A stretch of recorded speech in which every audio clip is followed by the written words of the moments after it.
one of the things that happens, though, of course, is that when groups become disunited, it really works to the benefit of their enemies or those who are trying to take over them. And one of the things that happens around 1031 to 1231, it's 2 centuries of what they call petty kingdoms. You'll see the word Taifa come up, T-A-I-F-A, and it's translated as petty kingdoms. And what happens is the Muslims themselves enter a stage of disunity, which really plays into the hands of the Christians, because obviously it's going to help them a lot.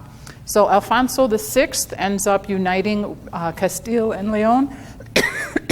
This is the man I mentioned before who crowned himself Emperor of the 2 faiths. So you have a Spanish Christian king calling himself Emperor of Islam, and he is one of his descendants is going to be Alfonso X, or Alfonso the Wise that I spoke about, who had on Monday, who wrote the Alphonsine star charts, became a scholar, studied Arabic, and became very important in terms of Europe's understanding of astronomy. So he's the one that kicks in this whole thing within this family, and it goes on all the way to Alfonso X, of learning Arabic, studying Islamic scholarship, and having close links between them, but he's at the same time defeating them. So this is the man who, in 1085, is going to win the Battle of Toledo, and is actually going to defeat the city of Toledo. A contemporary poet at the time wrote, "Men of Andalusia," this is a Muslim poet, "put spurs to your horses. Delay at this time is idle folly. Garments usually tear at the hem, but Spain has been ripped right down the center." So this poet understands this is going to go on. This is the beginning of the end. Once a city the size of Toledo falls, that's it. Another thing that happens, of course, is King Alfonso VIII of Castile unites with the Archbishop of Toledo in 1236, and they take Cordoba. So you're just going to see the sort of domino effect of the cities falling. One of the things that's sort of an interesting side note about this stage right here, though, with the fall of Cordoba, is the cult of St. James, who's called the Slayer of the Moors.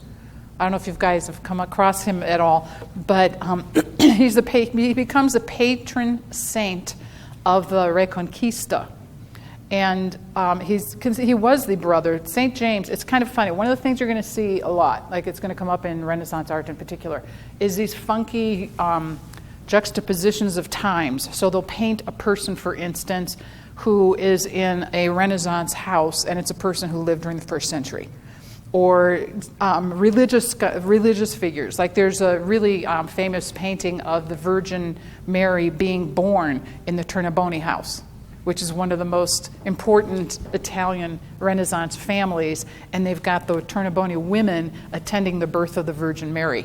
And they didn't see anything weird about this juxtaposition of time, because I told my students that they still kind of lived in what I call the magical world, where you tell them, there's monsters in the sea that gobble you up and eat you if you fall in, and they go, okay. And the ship goes off to the edge of the horizon and drops off. Okay. So when they had, Mary being born in the Tourneboni house, at that point, I think they're starting to say, hey, wait a minute. But this was an issue of arrogance as well. But anyway, back to St. James. He was actually the brother of John the Evangelist, and he was the first apostle to be martyred, and he was beheaded by King Herod in the year 44. But Spanish believed that he also, during his lifetime, came down to Spain to preach. And then St. James, they never did find his body. They never quite knew what happened to him in terms of the Spaniards saying, we think he died in Spain. We don't think he was beheaded by Herod. We think he died in Spain. And around the 9th century, there were some lights coming out, according to the legend, lights coming out of the ground. And a bishop walked up and dug them up and found bones and said, these are the bones of St. James. So this whole cult of St. James is going to develop, and they're going to say he is the patron saint of the Reconquista, the reason being that as the Spanish warriors were fighting against the Muslims, they kept swearing up and down that they saw St. James on a horse. In fact, I think I have, okay. They said we saw St. James on a horse helping us to defeat the Muslims, and so he is called the Slayer of the Moors.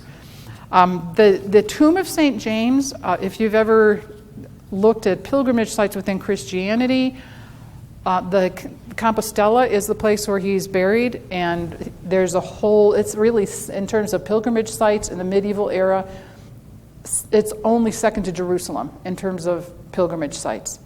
And they call it Compostela because Campos is a field. We use the word campus now, but campus means field. Campos is field. And stella, of course, meaning stars. So it's the field of stars.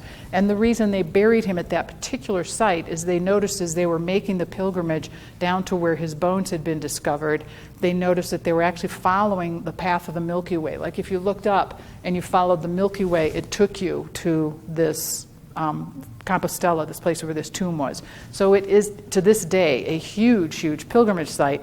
And then as the Reconquista started, and they started taking Spain from the Muslims, it became sort of like a rallying point or kickoff point where people would sort of give a pep talk of, you're on the side of God. The battle cry for the Spanish army actually became Santiago y Sierra España, which means St. James and strike for Spain. So they're really linking up this, this is sort of like the Holy War. It's the beginning of a Holy War here.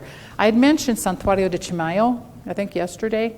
I had a slide of it, the place that's out here about an hour and a half actually from here. They still have a Feast of St. James every year, and they have guys from these mountains out here, this region out here, dressed up as Spaniards, and some of them dressed up as Arabs, and they do this big battle thing, and they go out and they kill the Muslims, and everybody cheers, and that's what they do annually at the Feast of St. James. So this is still very much within the mindset of the Spanish, Spanish Christians. Final flowering, of course, was Granada, which is going to fall in 1492. But just wanted to show you some of the pictures of the Alhambra. And Alhambra just means red. Our word umber comes from that word. So it just means the red. But one of the things that happened with this one is it ended up becoming a final retreat for the Muslims, and about 100,000 refugees actually came into that town. And the Christians said, we'll let you stay. All of you Muslims can stay in Granada. And you can stay there, and it kind of fed into their needs in the sense that they had all the Muslims gathered in one place. And they said, you can stay there. So you get what they call the final flowering of the Islamic architecture and the Islamic art here and the poetry and the music.